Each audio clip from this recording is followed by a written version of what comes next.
السلام عليكم ورحمة الله وبركاته. ازيكم حبايبي؟ عاملين ايه؟ اخباركم ايه؟ قبل ما ابدا الفيديو ما تنسوش تشتركوا في القناة وتفعلوا الجرس عشان يوصلكم كل جديد. طبعا انا جالي عزومة النهاردة، طبعا انا عاملة معاكم محشي بسم الله ما شاء الله على ورقنا الكرنب بسم الله ما شاء الله. هبتدي اول حاجة مع بعضينا نغلي مية ونحط فيها ورق الكرنب. يلا بينا. زي ما انتم شايفين احنا دلوقتي غليت الميه وسقطت اول حبه ورق. هبتدي ان انا اطلعه، انا بسقطه في الميه بس واطلعه عشان ما يتهريش. هطلعه معاكم يلا بينا. زي ما انتم شايفين معانا بسم الله ما شاء الله. هبتدي ان انا هطلعه من الميه عشان ما يتهريش وارجع اكمل معاكم. خليكم معايا.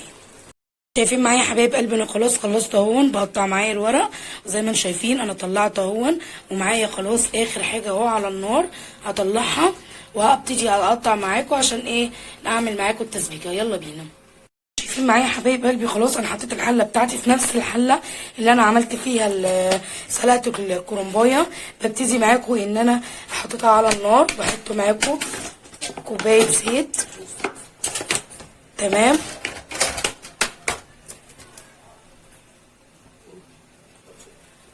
زي ما انتم شايفين هو المحشي روحه الزيت والبصل زي ما انتم شايفين معايا. زي ما انتم شايفين معايا انا حطيت الزيت ومعايا هنا البصل ده كله. طبعا كلكم هتقولوا لي ايه البصل ده كله؟ اقول لكم ان انا بحط نصه مع الزيت والنص التاني بخليه مع الرز، بحطه ني مع الرز بيبقى طعمه جميل جدا. هحط معاكم بقى البصل في الزيت نصه والنص التاني هخليه مع ني مع الرز والخضره والحاجه. خليكم معايا.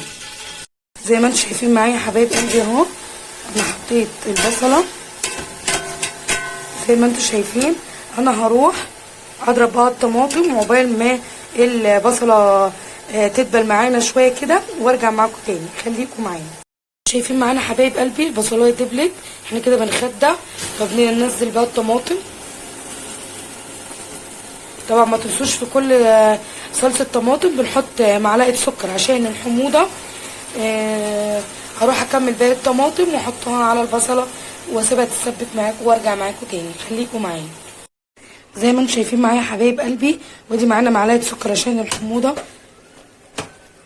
وطبعا هسيبها معانا تتسبك بقى وقبل ما نشوف احنا هنعمل ايه. يلا بينا. شايفين معايا حبايب قلبي انا ببتدي ان انا اغسل معاكم الرز. هغسل معاكم الرز ده 2 كيلو رز عشان انا هعمل معاكم ورق عنب ورق كرنب فلفل.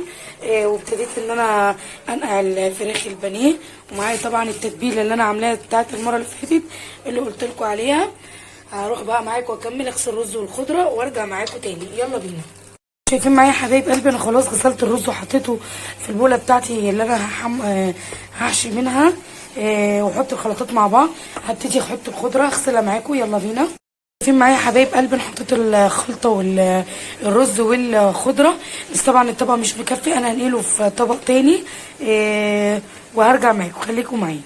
انتوا شايفين معايا حبايب قلبي انا نقلتهم في طبق تاني. طبعا زي ما انتم شايفين هنا البصل اللي قلت لكم عليه حطيت قرن فلفل بنزل بيهم زي ما انتم شايفين.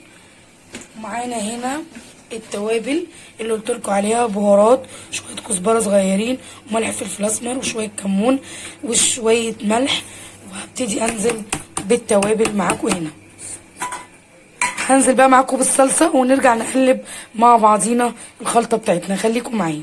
شايفين معايا حبايب قلبي بصوا انا خلاص هروح اقلب بقى مع بعضينا الخلطه واحشي وارجع اوريكم الحشو بعد ما اخلص. طبعا احنا جربنا قبل كده مع بعض المحشي بس انا حبيت ان انا اوريه لكم تاني معايا. خلاص انا هروح احشي وارجع معاكم تاني. خليكم معايا. شايفين معايا حبايب قلبي انا خلاص علقت على المحشي معانا اهو خلاص، وعلقت معايا كمان هنا على الورق العنب خلاص. وهبتدي ان انا هعمل معاكم بقى ادبل بقى تتبيله البانيه. يلا بينا. زي ما انتم شايفين معايا كده انا باخد من هنا اهو ببتدي ان انا اعمل هنا ادبل معانا اهو. ابتدي ان انا ابدر معاكم البانيه واخلص باقي الكميه. نخلص علقت على المحشي عشان عندي عزومه النهارده مش اي حد بقى، دي البوب ربنا يخليها لي يا رب. هبه بنت عمتي دايما منوراني كده، دايما اهلي يكونوا منوريني. يلا هروح بقى اخلص معاكم وارجع معاكم تاني، خليكم معايا حبايب قلبي. يكون فيديو خلص معانا النهارده، يا رب يكون فيديو النهارده عجبكم. ما تنسوش تشتركوا في القناه وتفعلوا الجرس عشان يوصل لكم كل جديد. سلام عليكم، باي باي.